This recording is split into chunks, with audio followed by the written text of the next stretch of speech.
ચૈત્ર મહિનામાં આવતી અમાસ, જેને ભૂતળી અમાસ તરીકે પણ ઓળખવામાં આવે છે, તેના પર કયા ઉપાયો લઈ શકાય છે તે જાણવા માટે, દુઃખ દૂર કરવા અને ઈચ્છાઓ પૂર્ણ કરવા માટેના ઉપાયો જાણવા માટે આ વિડીયોને અંત સુધી જોતા રહેજો. અને વિડીયો ગમે તો લાઈક, શેર, સબસ્ક્રાઈબ કરી લેજો.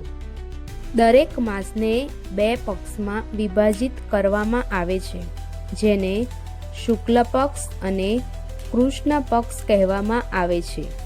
આ બંને પક્ષમાં 15 દિવસ હોય છે, એટલે એક માસમાં 30 દિવસ આવે છે.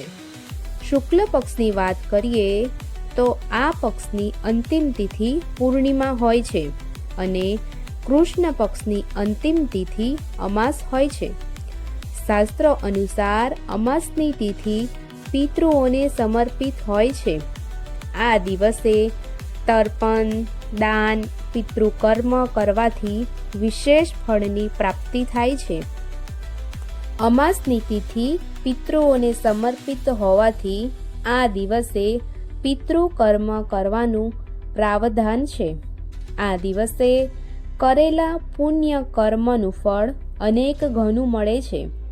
આ દિવસે પિતૃઓને તૃપ્ત કરવાથી સુખ, સમૃદ્ધિ અને ધન ધાન્યના આશીર્વાદ પ્રાપ્ત થાય છે. શાસ્ત્રોમાં ઉલ્લેખ છે કે પિતૃના અવસાન સમયે જો કોઈ કારણસર પિતૃકર્મ કરી શક્યા ના હોય તો ચૈત્રી અમાસના દિવસે આ કાર્ય કરવું જોઈએ. આ દિવસે કરવામાં આવેલ શ્રાદ્ધ અને બ્રહ્મ ભોજનથી પિતૃઓને તૃપ્તિ મળે છે. આ દિવસે સવારે પીપળાના ઝાડ પાસે ઘીનો દીવો પ્રગટાવવો જોઈએ અને પ્રદોષ કાળ દરમિયાન એટલે કે સાંજના સમયે આ તિથિએ દીવાનું દાન કરવાથી અકાળ મૃત્યુ થતું નથી. અમાસની તિથિ પર ચંદ્ર દેખાતો નથી, જેના કારણે અમાસની કાળી રાત્રે નકારાત્મક શક્તિઓ સક્રિય થાય છે. આ જ કારણ છે કે જ્યોતિષ શાસ્ત્રમાં ભૂતળી અમાસ પર નકારાત્મક શક્તિઓને દૂર કરવા અને ઈચ્છાઓ પૂર્ણ કરવા માટે વિવિધ ઉપાયો સૂચવવામાં આવે છે. હિન્દુ માન્યતા અનુસાર અમાસના દિવસે નકારાત્મક શક્તિઓ, દુષ્ટ અને અસંતુષ્ટ આત્માઓ પૃથ્વી પર સક્રિય થાય છે. આ શક્તિઓને દૂર કરવા માટે આ તિથિએ ચોક્કસ નિયમો અને નિયમોની સાથે વિવિધ ધાર્મિક વિધિઓ કરવામાં આવે છે. હવે ચૈત્ર અમાસ માટે થોડા ઉપાયો જાણીશું, જે તમને પુણ્ય પ્રાપ્ત કરાવશે અને ખરાબ અસરથી દૂર રાખશે. આ દિવસે જળાશયમાં પવિત્ર સ્નાન કરવું જોઈએ. જો એ શક્ય ન હોય તો પવિત્ર નદીના પાણીના થોડા ટીપા નહાવાના પાણીમાં નાખીને પણ સ્નાન કરી શકાય છે. આમ કરવાથી જીવનના બધા પાપો દૂર થાય છે અને પૂર્વજોના આશીર્વાદ મળે છે. હનુમાન ચાલીસાનો પાઠ કરવાથી દુષ્ટ શક્તિઓ સામે રક્ષણ મળે છે. હિન્દુ માન્યતાઓ અનુસાર ચૈત્ર અમાસના દિવસે નકારાત્મક શક્તિઓ વધુ સક્રિય બને છે. તેમના પ્રભાવને દૂર કરવા માટે વ્યક્તિએ આ દિવસે પૂજા દરમિયાન ખાસ કરીને હનુમાન ચાલીસાનો પાઠ કરવો જોઈએ. મંત્રો, શ્લોક, સ્ત્રોત આ બધું દુઃખ અને ભય દૂર કરવામાં મદદ કરે છે.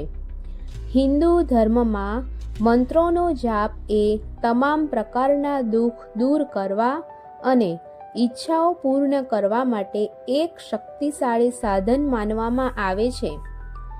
દુષ્ટ શક્તિઓના પ્રભાવથી બચવા, દુઃખ દૂર કરવા અને શારીરિક અને માનસિક દુઃખ દૂર કરવા માટે ચૈત્ર અમાસ પર પૂજા દરમિયાન રુદ્રાક્ષની માળા સાથે ભગવાન શિવના મહામૃત્યુંજય મંત્રનો જાપ કરવો જોઈએ. તેવી જ રીતે આ દિવસે ગાયત્રી માતાનો મંત્રનો જાપ કરવો પણ ખૂબ જ પુણ્યશાળી માનવામાં આવે છે. શત્રુઓને દૂર કરવા માટે આ દિવસે કાળા કૂતરાને તેલથી લપેટેલી રોટલી ખવડાવવી જોઈએ.